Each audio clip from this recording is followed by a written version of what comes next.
बिस्मिल्लाहिर्रहमानिर्रहीम अस्सलामु अलैकुम वरहमतुल्लाहि वबरकातुहू। Welcome back with another video. दोस्तों मैं हूं अहमद रज़ा और आप यूट्यूब चैनल देख रहे हैं अहमद कदरी ऑफिशियल।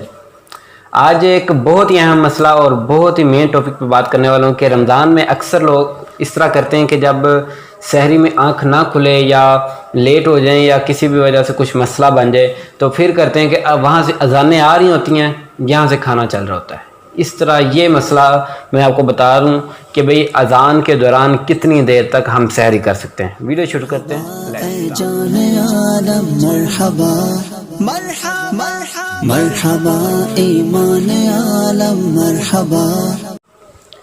अच्छा भाई, मसला ये है कि ये जो अजान है ना, ये अजान नमाज के लिए दी जाती है, ना कि रोज़ा को मौकूफ़ करने के लिए, ना कि सहरी को मौकूफ़ करने के लिए। ठीक है, ये बात उम्मीद है आपके ज़हन में समझ आ गई होगी कि अब हमारे अक्सर होता भी ऐसे है कि भाई यहाँ पे 2 मिनट पहले अजान हो रही है, ये वहाँ पे बाद में। लोग इस तरह करते हैं कि भाई जो एंड पे अजान हो रही होती है ना, तब तक खा रहे होते हैं। भाई ये तरीका बिल्कुल गलत है और उससे अच्छा मशवरा मैं आपको दूंगा। स्क्रीनशॉट आ रहा होगा, एक ऐप है प्रे टाइम। आपके घर में किसी के पास भी एंड्रॉयड मोबाइल तो होगा ही, उसमें आएगी प्रे टाइम, प्ले स्टोर से इसको आप डाउनलोड कर सकते हैं। ठीक है, ये आपको स्क्रीनशॉट नज़र आ रहा होगा, इस तरह का ऐप है।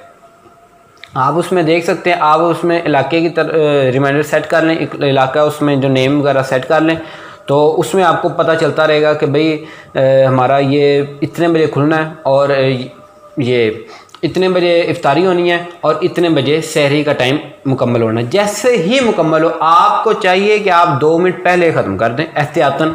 मैं आपको ये नहीं कह रहा कि 2 मिनट पहले करना ज़रूरी है, 2 मिनट पहले आप एहतियातन ख़त्म कर दें, मौकूफ़ कर दें। ठीक है, और इसी तरह ही आप कर लें। ठीक है, तो ये मसला आप याद रखें, अजान अलहदा होती है और अजान नमाज के लिए दी जाती है और ये जो सहरी है इसका टाइम अलग ख़त्म होता है। ठीक है।